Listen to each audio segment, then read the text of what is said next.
siang dan salam sejahtera buat Bapak Ibu sekalian. Yang kami hormati Ibu Dini Sapitri selaku Kepala Sekolah SD Bhinneka Tunggal Ika, serta Bapak Ibu guru sekalian yang saya banggakan. Pertama-tama saya mengucapkan banyak terima kasih kepada Bapak Ibu semua, beserta Ibu Kepala Sekolah yang sudah bersedia meluangkan waktunya untuk kita dapat berkumpul pada siang hari ini untuk dapat belajar bersama-sama ya, artinya berbagi ilmu. Saya di sini bukan untuk menjadi seorang guru atau mengajari Bapak Ibu guru sekalian, tapi saya hanya sebagai menyampaikan pengalaman atau ilmu baru yang saya dapatkan selama saya pelaksanaan program guru penggerak ini. Pada kesempatan siang hari ini, saya akan menyampaikan diseminasi tentang modul 1.4 yaitu budaya positif. Ini adalah salah satu modul yang saya pelajari selama saya kurang lebih 2 bulan mengikuti program guru penggerak. Nah, budaya positif ini adalah salah satu sebenarnya hal yang sangat kita ingin capai ya, atau sangat kita ingin miliki di lingkungan sekolah kita ini. Nanti di sini kita akan banyak belajar banyak hal. Sebenarnya budaya positif seperti apa yang kita harapkan atau yang perlu kita tingkatkan di sekolah kita ini. Nah, pertama sebenarnya saya cukup bersyukur ya boleh mengikuti salah satu program pemerintah yang saat ini sedang berlangsung juga ya. Sekarang sudah masuk ke CGP angkatan 10 apa 9 ya? 9. Saya angkatan 7. Nah, sebenarnya di program guru penggerak ini awalnya saya pikir gimana ya? Awalnya saya agak ragu gitu ya, karena kan memang berkaitan dengan kita mengikuti pembelajaran, sekalian juga kita mengajar gitu ya. Tapi setelah saya laksanakan gitu ya, semuanya dapat berjalan dengan baik berkat dukungan dari kepala sekolah dan juga teman-teman sejawat yang ada di sini gitu.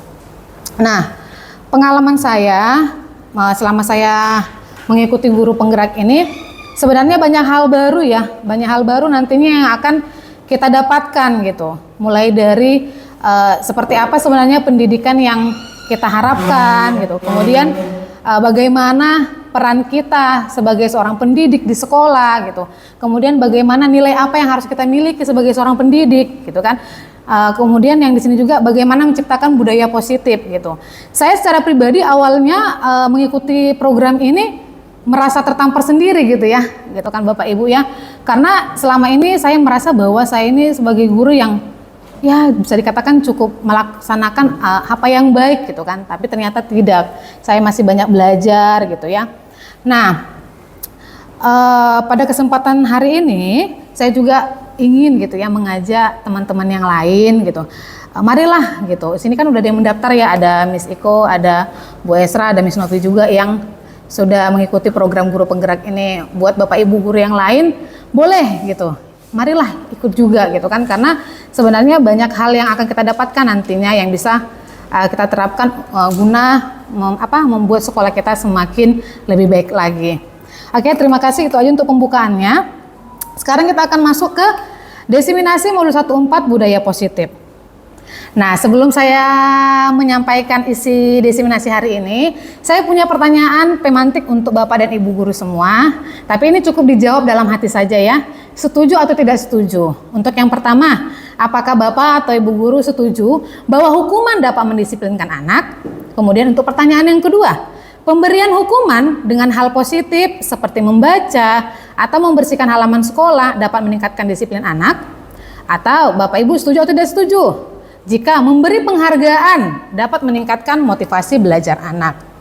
Nah, jawaban Bapak Ibu guru semua boleh disimpan dalam hati dan nanti akan kita kulas lagi pada modul ini ya.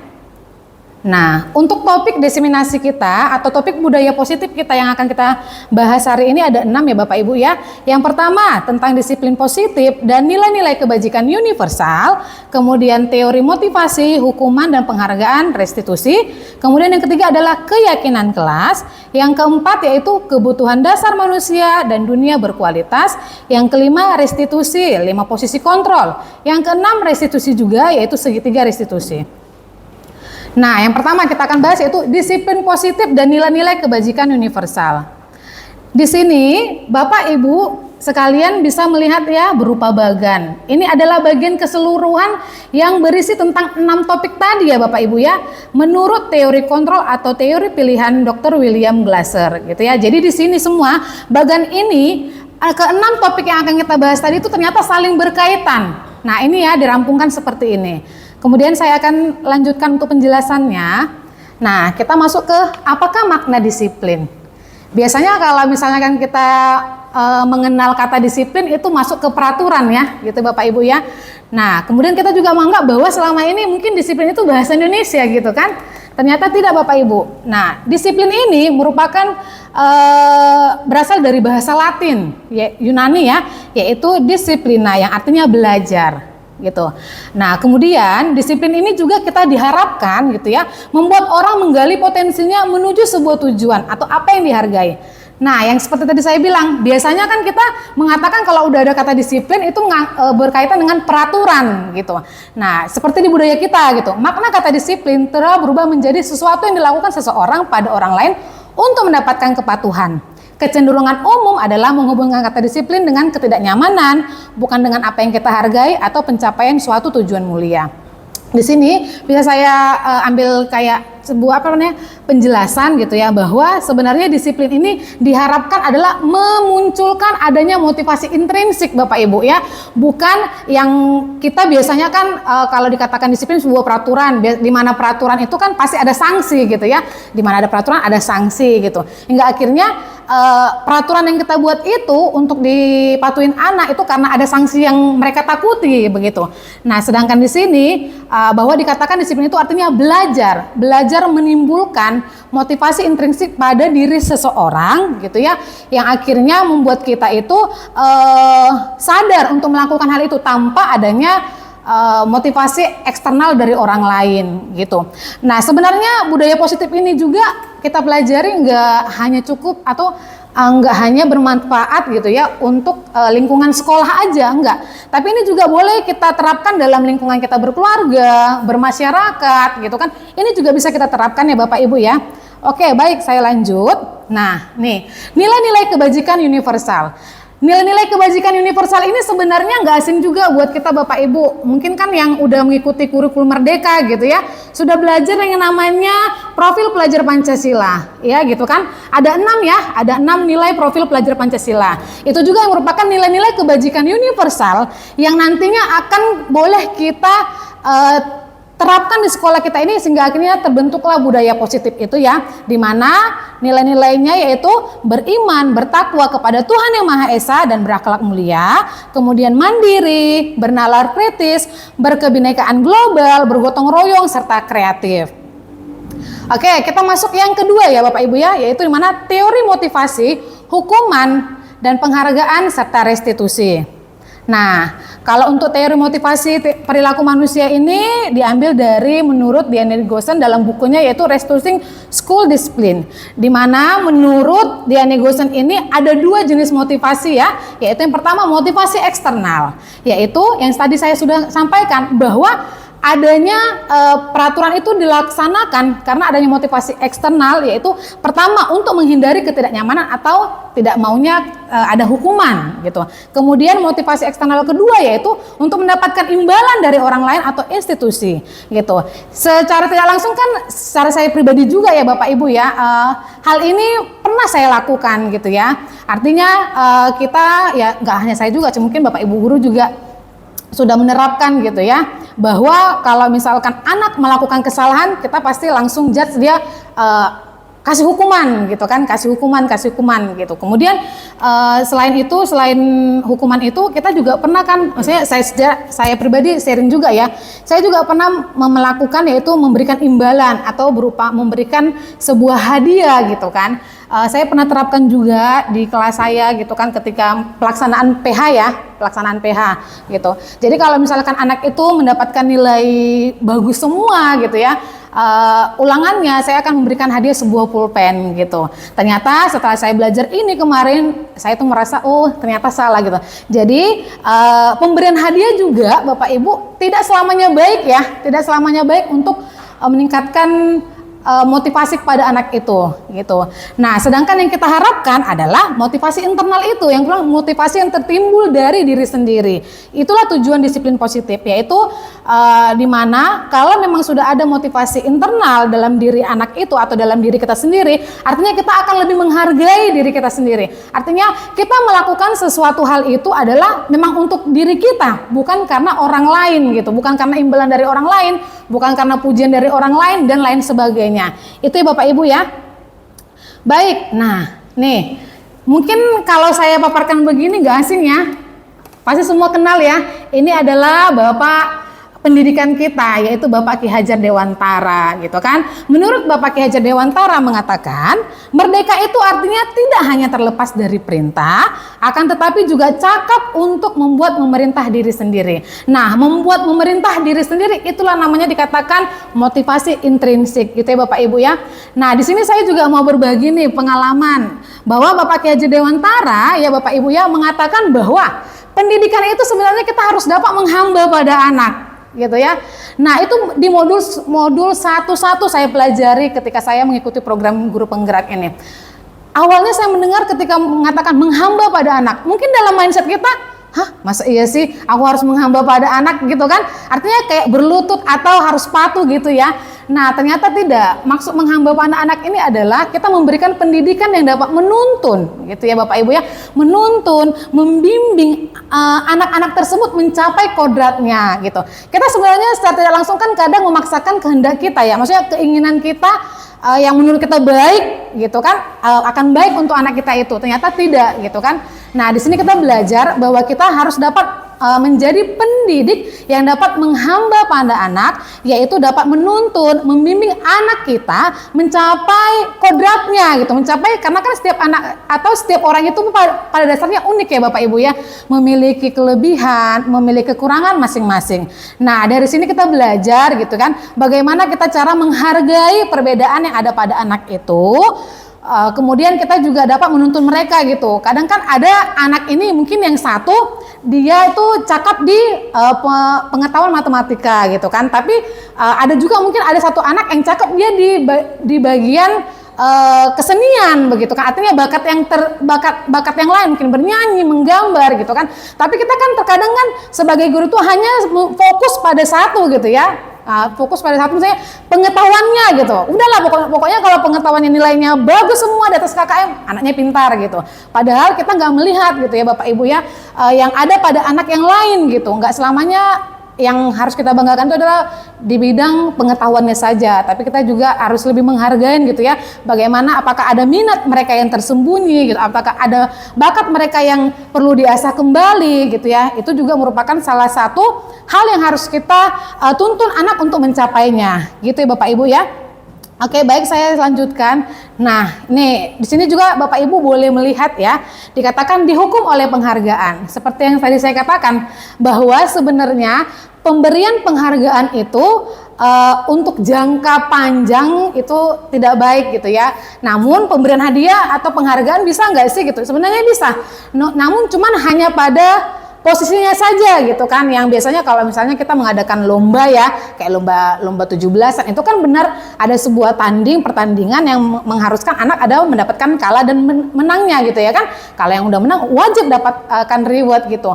Nah, penghargaan seperti itu bisa kita berikan. Namun kayak seperti yang tadi saya ceritakan, penghargaan artinya kita memberikan sesuatu kepada anak agar dia melakukan yang kita mau atau melakukan hal yang benar-benar benar-benar yang sesuai dengan kita harapkan gitu kan, itu tidak baik di kemudian harinya. Ini di sini dikatakan beberapa dampak dari pemberian penghargaan gitu kan. Yang pertama, pengaruh jangka pendek dan jangka panjang. Di sini pengaruh jangka pendek dan jangka panjang seperti ini. Misalkan kalau memang anak itu sudah terbiasa melakukan hal yang sesuai dengan atau melakukan hal yang benar dengan adanya imbalan atau reward yang didapatkan dia, suatu saat nanti gitu ya, jika kita tidak memberikan dia sebuah reward, maka dia tidak akan terdorong gitu, tidak akan terdorong untuk melakukan hal yang benar tersebut. Itu adalah salah satu dampak gitu ya dari penghargaan itu. Kemudian di sini katakan juga penghargaan menghukum gitu kan. Secara sebenarnya pemberian penghargaan kita melihat anak itu iya melakukan, kita bangga. Tapi secara kasat matanya atau tidak terlihatnya Bapak Ibu, kita sudah kayak menghukum dia gitu. Artinya membuat dia memiliki motivasi yang tidak ada dalam dirinya gitu kan, artinya dengan iming-imingan lah dia makanya melakukannya. Kemudian di sini juga dikatakan bahwa penghargaan mengurangi ketepatan. Kemudian dikatakan juga penghargaan tidak efektif. Jelas ya Bapak Ibu ya, penghargaan tidak efektif seperti yang tadi sudah saya jelaskan ya. Kemudian penghargaan merusak hubungan. Nah, kenapa sih penghargaan dapat merusak hubungan gitu kan? Seperti misalnya biasanya kan pemberian penghargaan itu kan untuk anak yang atau untuk anak yang sesuai dengan kita harapkan, artinya mungkin yang kayak tadi saya lakukan nilainya bagus semua, dia dapatkan reward lah sebuah pulpen. Nah, anak yang lain kan tidak dapat ya, pasti akan ada perasaan kecil hati gitu ya, kecil hati kepada teman-teman atau murid saya yang tidak mendapatkan. Kemudian ada juga rasa kayak ya mungkin dikatakan agak berbesar hati untuk murid saya tersebut yang mendapatkan penghargaan tersebut gitu kan. Nah, itu secara tidak langsung dapat merusak hubungan gitu kan, dapat membuat artinya saling iri gitu ya, iri kepada temannya. Iyalah dia kan pinter makanya selalu dapat, kalau saya mah tidak akan pernah. Nah, itu juga merupakan salah satu kayak merusak hubungan ya. Kemudian di sini juga dikatakan penghargaan menurunkan kualitas.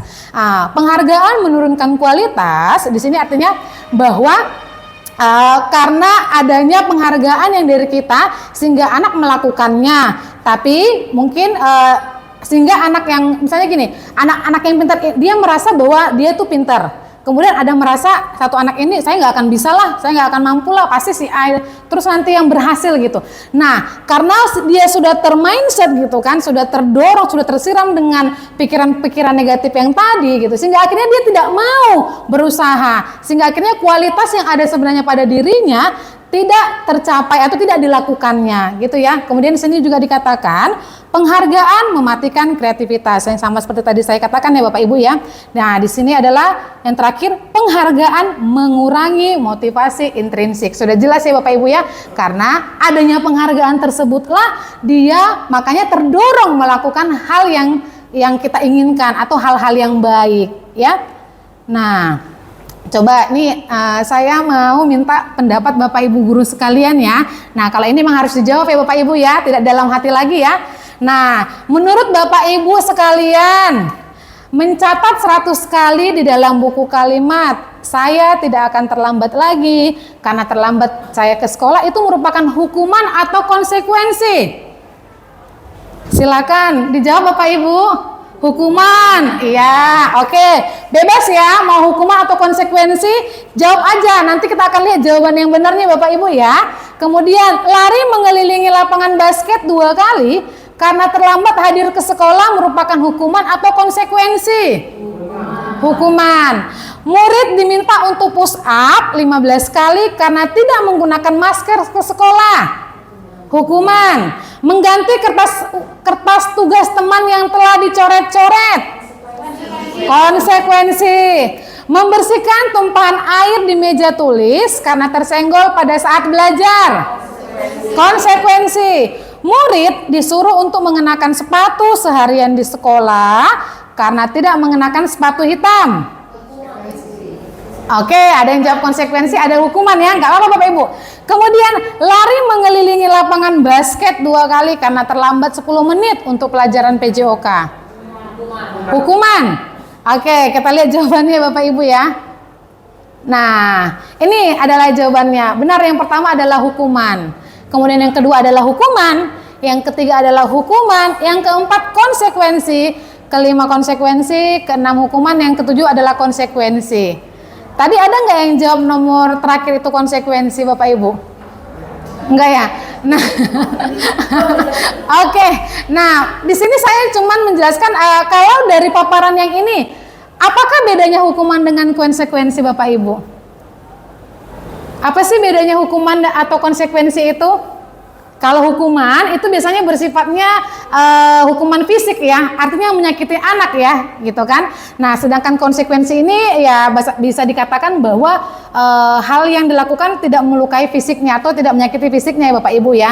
Nah, kalau untuk yang nomor terakhir, kenapa dia dikatakan konsekuensi?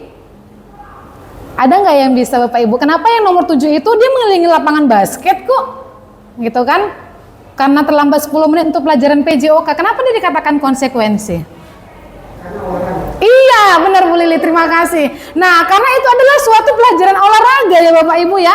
Kan pelajaran olahraga ada berlari kan? Nah, jadi itu tidak termasuk hukuman gitu. Nah, di sini kita juga diharapkan ya Bapak Ibu ya bahwa pemberian hukuman gitu ya tidak dianjurkan di sekolah gitu. Kalau bisa tidak diberikan gitu ya. Kenapa? Karena Bapak Ibu, hukuman itu merupakan menimbulkan sebuah identitas gagal pada anak gitu kan. Kan biasanya anak kayak melakukan kesalahan, dia datang terlambat ke sekolah. Udah, kamu langsung berdiri di lapangan. Nah, kita kan tidak memberikan solusi pada dia ya, tapi kita malah memberikan dia hal yang membuat dia menjadi tidak mendapatkan solusi, nggak, akhirnya membuat dia selalu merasa gagal terus. Makanya dianjurkan bahwa pemberian hukuman ini tidak dianjurkan buat peserta didik gitu ya. Memang ini agak cukup berat ya Bapak Ibu ya, tapi kita belajar gitu ya. Nah, dikatakan pemberian hukuman ini merupakan membuat anak menjadi memiliki identitas gagal. Sedangkan yang kalau anak akan memiliki identitas sukses itu adalah salah satunya jika diberikan konsekuensi gitu ya. Atau yang namanya yang terakhir ini Bapak Ibu, restitusi. Ada yang udah pernah dengar restitusi enggak? Mungkin belum ya, saya juga baru dapatnya di CGP ini Bapak Ibu, nanti kita akan bahas ya. Nah, yang diharapkan yang kita lakukan di sekolah kita adalah sebuah restitusi. Ini Bapak Ibu boleh melihat ya dalam tabel ini perbedaan hukuman, konsekuensi, dan restitusi tersebut ya. Di mana bahwa kalau hukuman itu sifatnya negatif gitu ya, kemudian kalau konsekuensi itu netral ya Bapak Ibu, kemudian kalau restitusi itu adalah positif gitu ya. Saya juga sudah melaksanakan kegiatan restitusi di sekolah ini. Nanti kita boleh melihat video yang saya lakukan restitusi kepada anak di slide terakhir ya Bapak Ibu ya. Oke, baik, kita akan lanjut. Nah, ini dia. Apa sih itu restitusi? Nah, restitusi adalah proses menciptakan kondisi bagi murid untuk memperbaiki kesalahan mereka, sehingga mereka bisa kembali pada kelompok mereka dengan karakter yang lebih kuat. Nah, di sini dikatakan ya, proses menciptakan kondisi bagi murid untuk memperbaiki kesalahan mereka. Jadi, di kegiatan restitusi ini tidak ada namanya paksaan ya Bapak Ibu ya. Tidak ada namanya paksaan, melainkan kita bersama-sama dengan murid menemukan sebuah solusi yang dialami oleh murid. Gitu ya. Jadi kegiatan restitusi ini dikatakan tidak adanya paksaan, artinya tidak ada pemberian apapun yang langsung menurut kita benar gitu kan. Nah, dikatakan juga restitusi merupakan proses kolaboratif yang mengajarkan murid untuk mencari solusi atas masalah mereka dan membantu murid berpikir tentang orang seperti apa yang mereka ingin atau menjadi tujuan mulia mereka ya, dan bagaimana mereka harus memperlakukan orang lain gitu.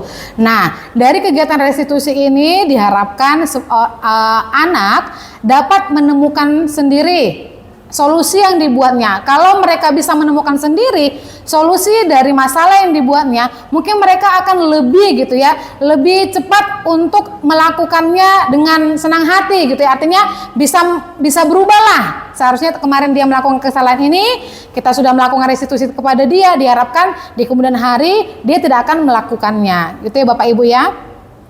Nah, ini dia 9 ciri-ciri restitusi Bapak Ibu. Yang pertama, bahwa restitusi itu bukan untuk menebus kesalahan, namun untuk belajar dari kesalahan, gitu ya. Kemudian untuk memperbaiki hubungan, kemudian tawaran, bukan paksaan. Seperti tadi saya bilang bahwa restitusi tidak adanya paksaan, gitu, tapi tawaran yang kita berikan. Kemudian restitusi menuntun untuk melihat ke dalam diri, gitu ya. Kemudian dikatakan restitusi mencari kebutuhan dasar yang mendasari tindakan. Kemudian restitusi diri adalah cara yang paling baik. Kemudian fokus pada karakter, bukan tindakan. Jadi karakternya yang akan kita bina gitu, bukan tindakannya yang harus kita rubah gitu.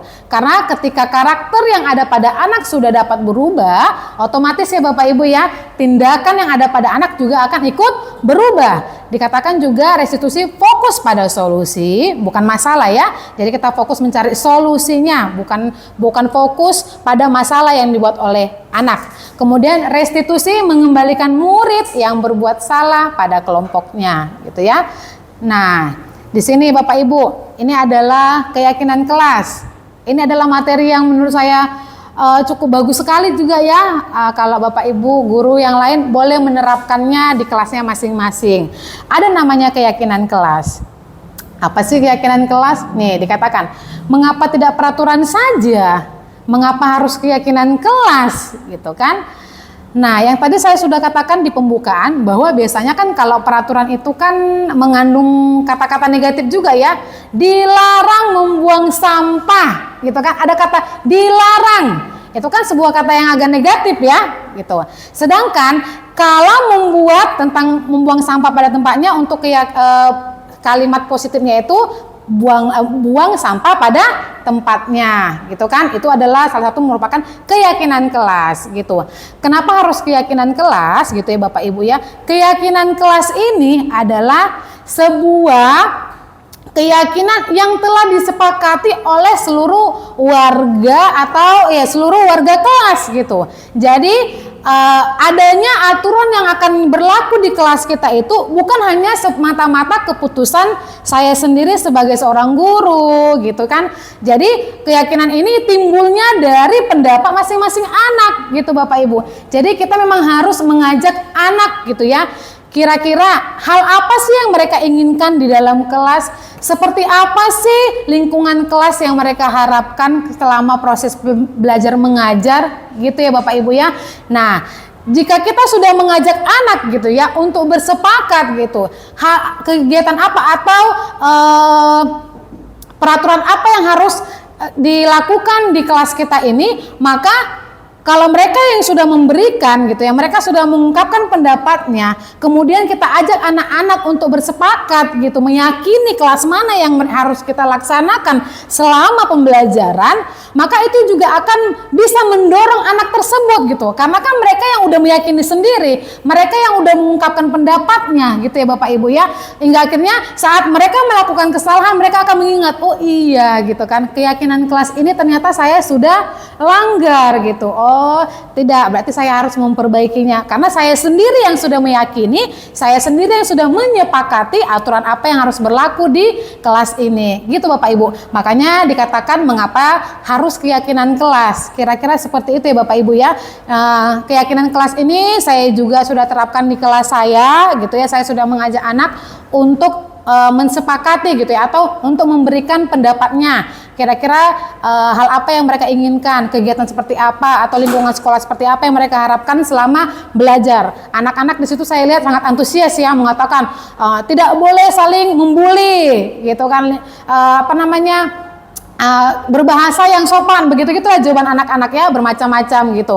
Nah, dari jawaban anak-anak tersebut, kami sama-sama hingga akhirnya kami sama-sama mengambil keyakinan kelas apa yang harus kami sepakati gitu. Jadi untuk di kelas 6A saya sudah menerapkan ini. Jikalau Bapak Ibu juga mau, ya boleh gitu kan. Kita bolehlah mengadakan perubahan yang lebih baik, pelan-pelan dulu.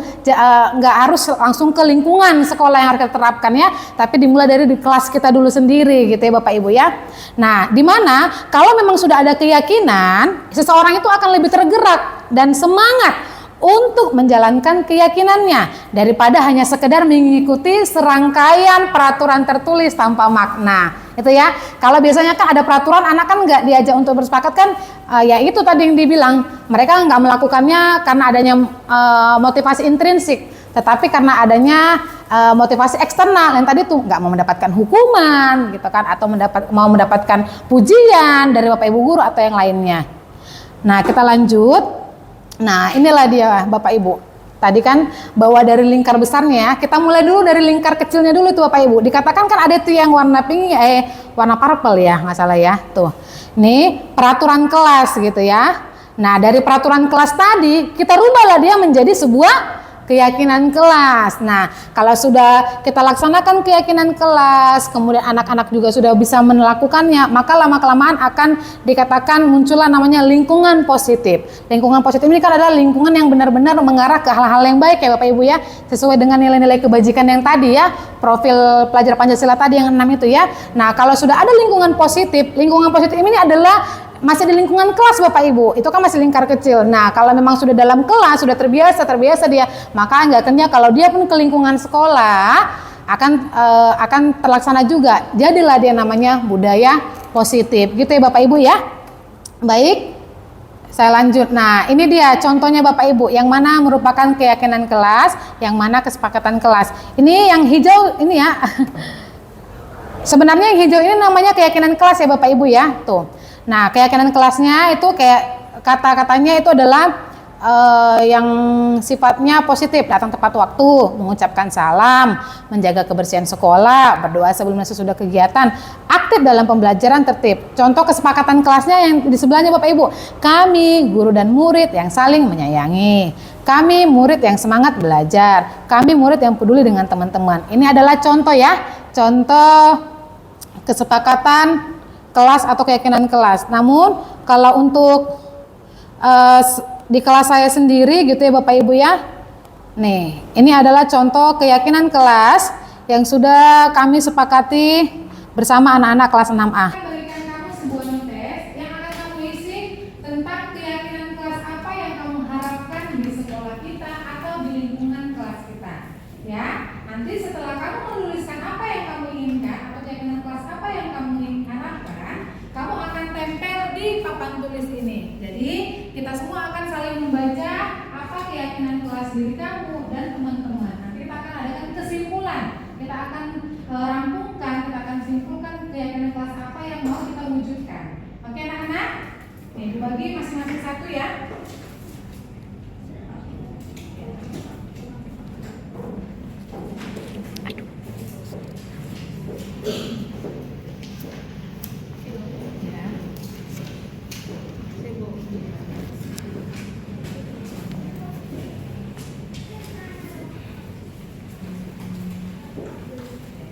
Menuliskannya yang agak besar ya sayangnya biar bisa dilihat teman-teman kamu juga.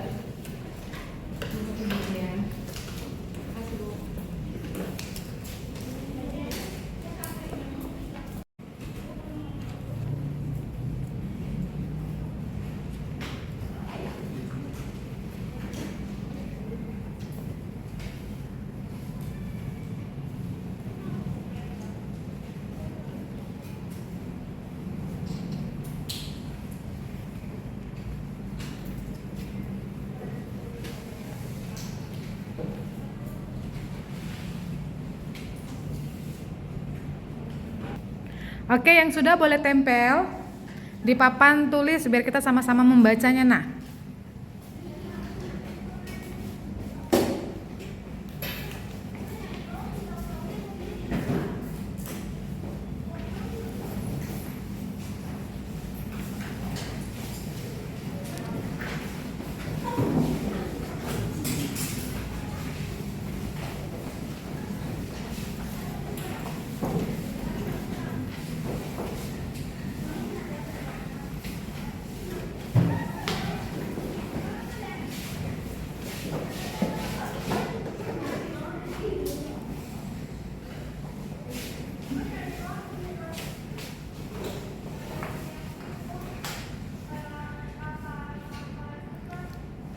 sudah semua ya? 1, 2, 3, 4, 5, 6, 7, 8, 9, 10, 11, 12, 13, 14. Ada yang jatuh sayang? Tolongin tempelin nak. Oh ya, nanti ibu baca di belakangnya.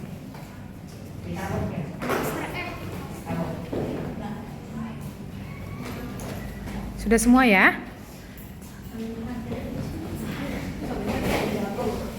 Sudah ya?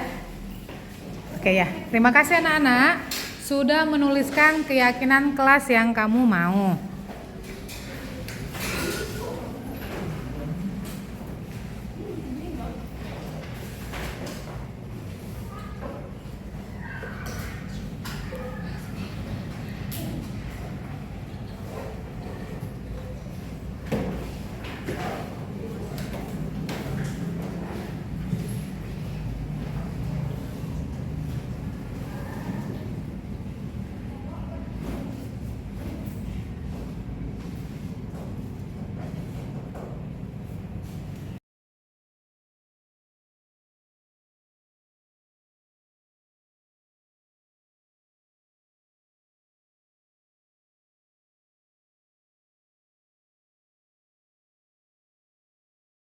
Nah, ini dia yang keempat.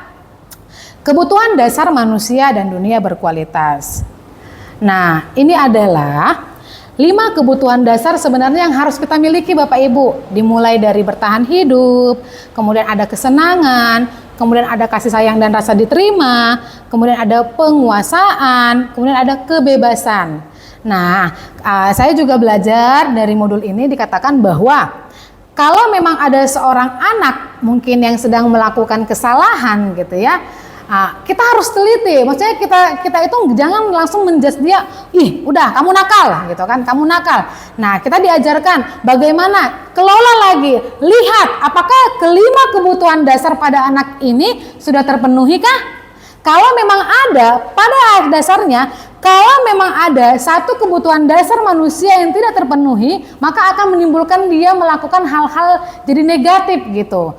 Apakah misalnya kayak saya juga punya pengalaman satu anak gitu ya, bahwa dia itu kalau dalam kelas itu nggak bisa diam gitu ya.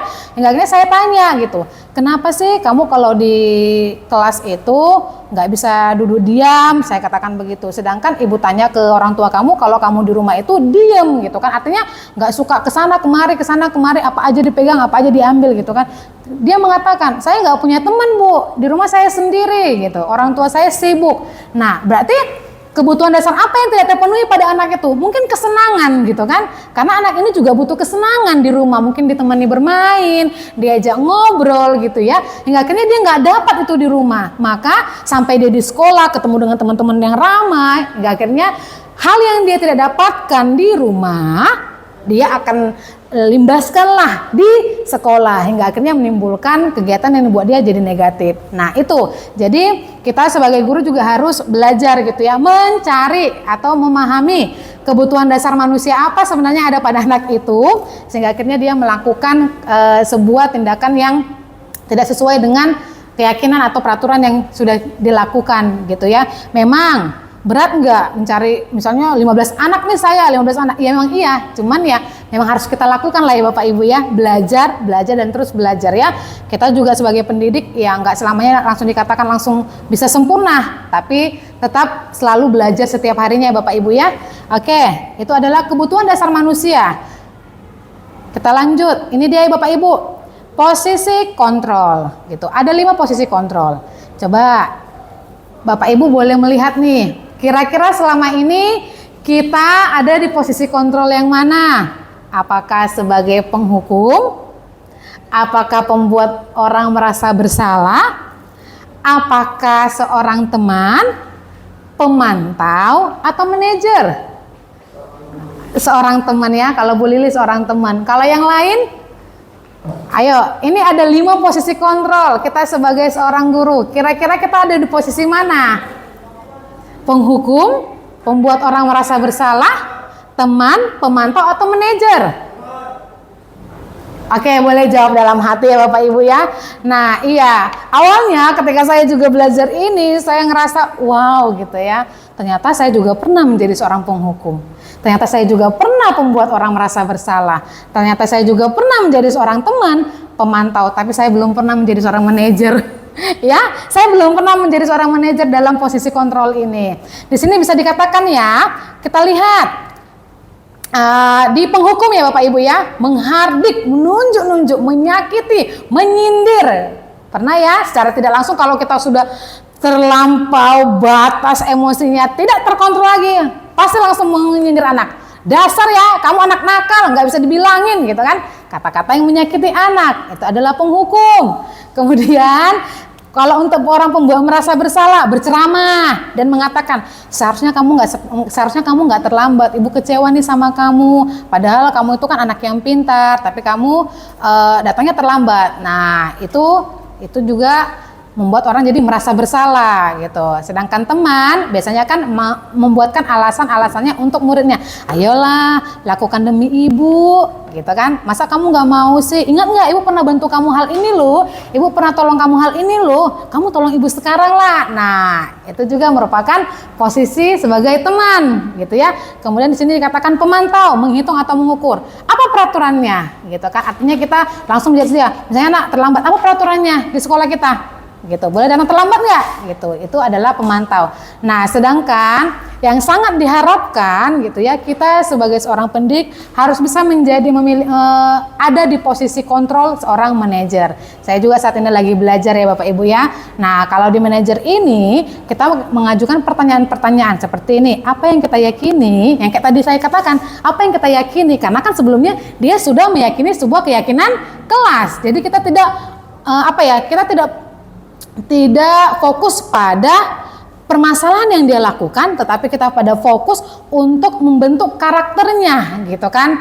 Karakternya yang harus kita ini. Makanya apa yang kita yakini, apa yang bisa kau kerjakan untuk memperbaiki masalah ini, itu artinya kita mengajukan kepada anak sebuah pertanyaan yang hingga akhirnya anak sadar gitu, apa sih yang harus saya lakukan gitu ya. Itu adanya timbul dari dirinya, bukan dari kita gitu ya, bukan dari kita yang akhirnya membuat anak jadi ngerasa terpaksa melakukan ini karena saya disuruh ibu ini nih melakukan ini, makanya saya melakukan, tidak gitu ya Bapak Ibu ya. Nah, ini jadi marilah kita sama-sama belajar ya Bapak Ibu ya, agar kita boleh menerapkan posisi kontrol yang sebagai seorang manajer ya. Kemudian, nah ini dia. Kemudian ini dia Bapak Ibu, segitiga restitusi ya. Segitiga restitusi ini itu adalah hal yang dilakukan seorang manajer Bapak Ibu ya. Kalau tadi kita sudah memiliki posisi kontrol seorang manajer gitu kan, maka kita akan melakukan segitiga restitusi. Ini dia segitiga restitusi Bapak Ibu. Boleh dilihat dulu ya. Di mana yang pertama, segitiga restitusi itu adalah menstabilkan identitas, gitu kan? Menstabilkan identitas, artinya kita mengembalikan ya Bapak Ibu, gitu ya, mengembalikan sebuah identitas anak yang tadi merasa gagal menjadi identitas anak yang berhasil, gitu ya. Nah, itu artinya menstabilitaskan identitas. Yang kedua adalah validasi kebutuhan, yang ketiga yaitu menanyakan keyakinan. Nih, contohnya seperti ini Bapak Ibu.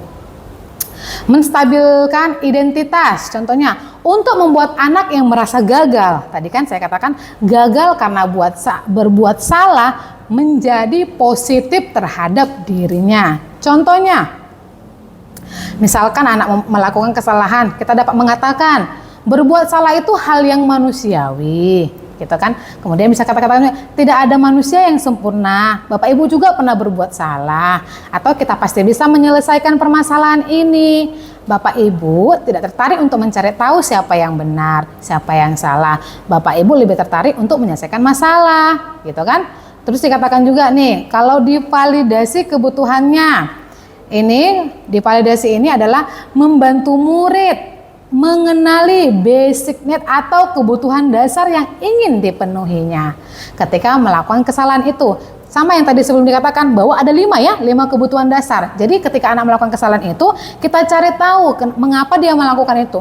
Oh, ternyata ada kebutuhan dasar yang belum dia dapatkan. Bisa jadi tadi kayak kesenangan, kasih sayang gitu kan, kebebasan, atau bertahan hidup gitu ya. Jadi ada itu berbagai itu. Jadi di validasi kebutuhan inilah kita akan analisis 5 kebutuhan dasar apa yang tidak dimiliki anak itu atau tidak yang terpenuhi oleh anak itu sehingga dia melakukan sebuah kesalahan. Nih, pada dasarnya setiap tindakan manusia tujuannya adalah memenuhi basic need, apakah itu power, freedom, love, and belonging, fun, atau survival. Itu ya contohnya Bapak Ibu ya. Nah, biasanya dalam validasi kebutuhan ini biasanya guru dapat mengungkapkan kata-kata seperti ini ya. Tapi lain dari sini juga bisa. Ini hanya contoh ya Bapak Ibu ya. Kamu bisa saja kan melakukan hal yang lebih buruk, tapi kamu tidak melakukannya kan? Kamu bisa punya alasan mengapa melakukannya. Apa yang penting bagi kamu? Atau kamu boleh tetap berusaha menjaga sikap itu, tapi tambahkan sikap yang lain yang baru. Maukah kamu belajar cara lain untuk mendapatkan yang kamu butuhkan tanpa harus memukul? Atau apakah kamu bisa melakukan dengan baik? Apakah kamu bisa melakukan dengan lebih baik besok lagi, gitu ya? Jadi di sini kan nggak ada kata-kata yang menyakiti anak ya Bapak Ibu ya, tapi kata-kata yang dapat menanyakan kira-kira jawaban mereka itu akan menimbulkan kita paham kebutuhan apa yang ternyata belum dia dapatkan. Akhirnya kita tahu gitu untuk mengatasi masalah anak tersebut. Nah, untuk yang terakhir di kegiatan restitusi tadi, validasi restitusi tadi, yaitu adalah menanyakan keyakinan. Nah, di sini anak melihat kesalahannya dihubungkan dengan norma sosial dan nilai-nilai yang mendasari manusia berinteraksi dengan orang lain. Contohnya, guru dapat berkata, apa nilai yang kita percaya di kelas atau sekolah kita? Atau nilai-nilai universal apa yang telah kita sepakati? Kelas yang ideal itu seperti apa sih? Atau kamu ingin jadi anak seperti apa? Atau mungkin apa yang kamu rasakan ketika kamu melakukan itu? Yang terakhir, kamu menjadi orang yang seperti apa? Ini adalah perkataan yang bisa kita tanyakan tentang menanyakan keyakinan. Nah, di sini kan kalau kita sudah menanyakan keyakinan, berarti berhubungan dengan keyakinan yang udah dia lakukan atau yang udah dia sepakati, hingga akhirnya dia sadar, oh iya ya, saya belum melaksanakan keyakinan yang udah sebenarnya saya sepakati. Nah, makanya dia nanti akan mau gitu kan, timbullah motivasi intrinsik pada anak itu untuk melakukan perubahan, gitu Bapak Ibu. Nah, di sini ya ada penanganan kasus dengan segitiga restitusi. Saya sudah melakukannya. Kita boleh nonton bersama-sama dulu ya Bapak Ibu ya. Untuk masukannya nanti saya boleh terima juga. Nih, saya sudah melakukannya kepada anak.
Nah, ini prosesnya adalah seorang anak yang terlambat ya Bapak Ibu ya.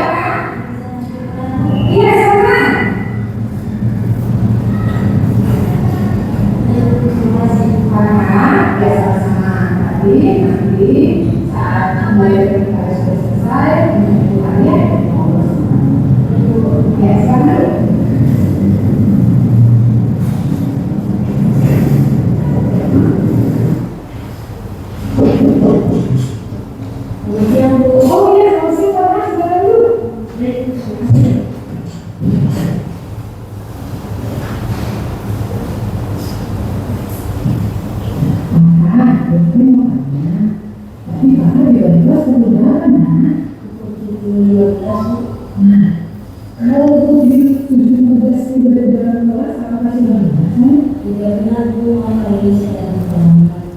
Nah, ini adalah sebuah posisi yaitu atau kegiatan menstabilkan identitas ya.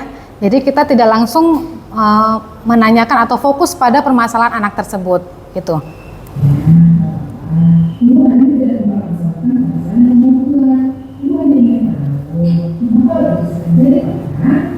Iya Bu, hari ini saya bawa kesiangan. Kamu nggak bisa bantu siapa? Kemarin saya tidur larut malam tanpa ini. Oh, itu kamu. Main itu seru kan? Iya Bu, seru banget apalagi kalau kita menang. Benar sekali. Kalau berenang di bawah badannya. Nah, Pak, ibu tadi juga pernah bermain durian. Ibu tahu kesemuanya itu. Paling boleh kita menang. Tapi Nah, ini adalah sebuah validasi tindakan yang salah ya Bapak Ibu ya. Nah, di sini posisinya saya adalah mengibaratkan bahwa saya itu juga pernah mengalami hal itu. Artinya anak itu tidak sendiri gitu ya. Artinya bahwa apa yang pernah dilakukan juga pernah saya lakukan. Ini adalah merupakan salah satu tindakan yang dikatakan validasi tindakan yang salah. biasanya tetap membuat batas waktu untuk bermain. Agar pekerjaan kalian ini tidak terkendala. Ya juga ya Bu, harusnya saya membuat batas waktu saya dalam bermain game agar dibilang kesiangan sehingga saya tidak datang terlambat ke sekolah. Nah, benar sekali. Memang kenapa mau berada di sekolah? Kalau saya datang terlambat berarti saya belum meyakini kesepakatan kelas yang telah saya setujui. Oh begitu. Keyakinan kelas apa yang kamu yakini? Disiplin. Nah, baik. Pak sudah tahu keyakinan kelas yang kamu yakini belum kamu laksanakan kan hari ini? Nah, kalau begitu, ibu kali mau tanya, apakah kamu bersedia melakukan keyakinan kelas yang kamu sepakati? Saya bersedia Bu, saya akan membuat batas waktu saya dalam bermain game. Nah, benar. Keputusan yang Pak buat sudah benar. Itu hargai kita semua. Baiklah, terima kasih ya Pak untuk keputusan kamu dan kamu untuk melaksanakan kesempatan kelas hari ini. Oke, sekarang kamu boleh balik ke kelas ya, selamat melaksanakan kelas kembali ya. Baik Bu, terima kasih. Saya ingin balik ke kelas ya Bu. Iya, silakan. Nah, itu dia sebuah kegiatan restitusi sebuah kegiatan restitusi yang sudah saya lakukan terhadap mengatasi permasalahan anak, yaitu di mana anak terlambat datang sekolah. Jadi tidak lagi langsung mengatakan kenapa kamu terlambat, gitu kan? Tidak langsung memberikan hukuman kepada dia, tapi lebih melakukan kegiatan gitu ya yang dapat membuat anak merasa bahwa dirinya itu sepenuhnya tidak harus langsung anak yang salah gitu. Tapi di sini kegiatan ini membuat kegiatan di mana anak yang tadi merasa bersalah itu kembali gitu ya, kembali sadar bahwa dia itu bisa menjadi orang yang bisa lebih benar lagi gitu kan. Karena di situ kan sudah ada kegiatannya dilakukan, mulai kita menstabilkan identitas dia, kemudian validasi ini kebutuhan, hingga akhirnya keyakinan kelas itu ditanyakan gitu ya. Nah, di sini kan nggak ada langsung dikasih hukuman ya Bapak Ibu ya. Nah, ini adalah praktek yang saya lakukan. Ya, saya juga berharap di kedepannya saya juga belajar bisa lebih melakukan ini setiap saatnya gitu ya Bapak Ibu ya. Nah, ini merupakan tanggapan Farha terhadap kegiatan yang sudah saya lakukan kepada dia. Hai, perkenalkan nama saya Farha, saya kelas 6 dari SD Dinika Tunggalika. Saya merasa bersalah karena saya datang terlambat ke sekolah. Tapi saya merasa senang karena Utari tidak menghukum saya, melainkan memberikan solusi untuk saya. Sehingga saya sadar untuk memaksimalkan keyakinan kelas yang telah saya sepakati. Oke, ini ada contoh yang lain lagi ya, tapi kurang lebih seperti itu ya Bapak Ibu ya.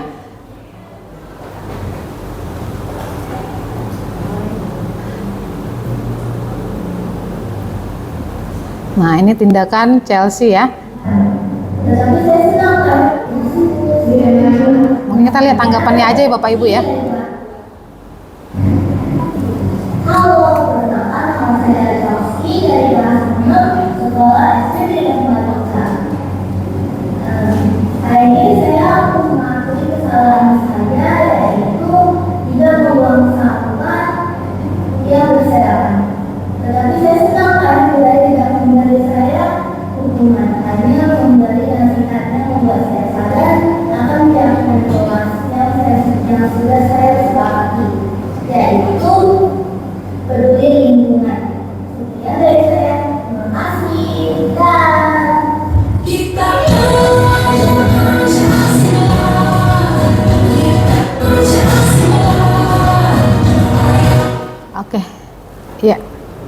Itu dia ya Bapak Ibu ya, kegiatan restitusi yang sudah saya lakukan bersama anak di kelas 6A. Mungkin cukup sekian pemaparan dari saya. Kurang lebihnya saya juga mohon maaf, dan di akhir kata saya juga mengucapkan terima kasih atas perhatiannya. Salam dan bahagia.